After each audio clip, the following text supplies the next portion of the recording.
Did you just buy a land? Congratulations, but your work has not ended there. There are things you have to put in place in order to secure that land. Yes, many people buy land and then they lose ownership of that land because they failed to put things in place and take the right steps after purchasing the property. Yes, there are things you have to do in order to secure that land to yourself so you don't end up being in land dispute, or worst of all, having that land being revoked by the government or even subject to government demolition after you must have built on it. In this video, I am going to take you through the steps, the things you have to do after buying a property, especially in Nigeria, and the steps that you have to take in order to validly secure that land to yourself. Okay, after buying the property, first of all, you must make sure you collect all the title documents from the deed of assignment, the contract of sale, the power of attorney, if the seller was acting under a power of attorney. Yes, sometimes a person can sell a property to you that is not their direct property. They are acting on behalf of another person via a power of attorney. You must have a copy of that power of attorney that authorizes them to do that transaction. Yes, you must get that power of attorney, and you must have an allocation letter. If you're buying the property from an estate, you must get your own allocation letter. If there was a registered survey plan to that land, you must remember to also obtain it. And every other document, every other existing title document that is in relation to that property that you purchased. Also remember to get a receipt of payment. In as much as you obtain the title document, the survey plan, the allocation letter, and the power of attorney, remember to obtain the receipt of payment as part of your documents in relation to that land.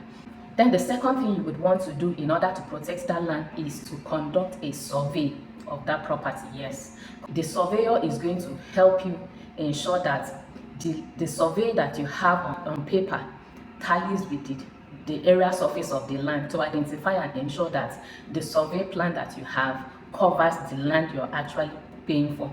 He also helps you determine the boundary, the markings, and also ensure that the land is not encroaching into another person's land, to protect you from future land disputes, and also ensure that the boundaries is not encroaching into another person's land. The third thing you would want to do after buying your property is for you to register your deed of assignment. Register your deed of assignment, pay the stamp duty, register your power of attorney if there was one. And the next very important action you want to take is to take physical possession of that property, which is very important. What do I mean by physical possession? Mark your presence. Let it be seen that someone has actually bought this land. Yes, and that person is physically present on the land. How do you exact physical possession? You can plant on the farm. You can even dig foundation perimeters. Yeah, do a short fence like 2 coaches. That shouldn't cost much. Let it be seen that someone is on this land. You can even keep things on the land. Some people will keep containers on the land, shipping containers on the land, just for people passing by to know that yes, someone has bought this land and this person is in possession. Yes, this is a very strong proof of ownership over the property. Another thing you want to do is to inform the community in which you are buying the land, especially if you are buying a community land. You inform the community by paying all the community dues. If there are traditional gifts, that some areas do that, you give gift to the occupant or of the community, just for them to know that this person has come to buy land and is now one of us. You have to give those things. If there's any payment that is to be made to the community people, you have to pay it. That alone marks your presence. It marks a territory, so that in case of future dispute, okay, they will take cognizance of the fact that you had consulted them. They know you, you understand. They can even be witnesses to attest to you, and also use the opportunity to build a relationship with the occupants of the community. A bonus point to this video is try to develop your land quickly. Try to develop that land quickly. Yes, Build on it. It doesn't matter what you're going to build, even if it's just a small structure, just build on it. Dig fence perimeter, dig foundation. You may, even if you dig the foundation, you don't build on it, just dig up the foundation and let it be there.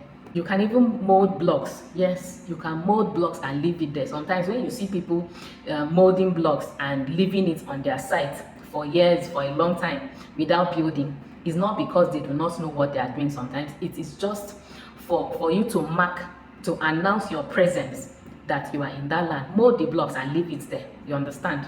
You can even sand fill the area. You can even sand fill the area. Let it just be. If some people even go as far as bringing container, this shipping container that you know, the container you know, just leave it on that site for people to know that someone is now in possession of this land. Always remember that it doesn't end at buying land and paying money and then you walk away. No, you have to take physical possession of that land. Remember that your presence can ward off encroachments, it can ward off trespassers and preserve your land. If this video was useful to you or informed you in any way, I want you to subscribe so that whenever I drop videos like this, you get a notification. If you have questions as well, don't fail to drop them on the comment section of this video and I will address them. Thank you.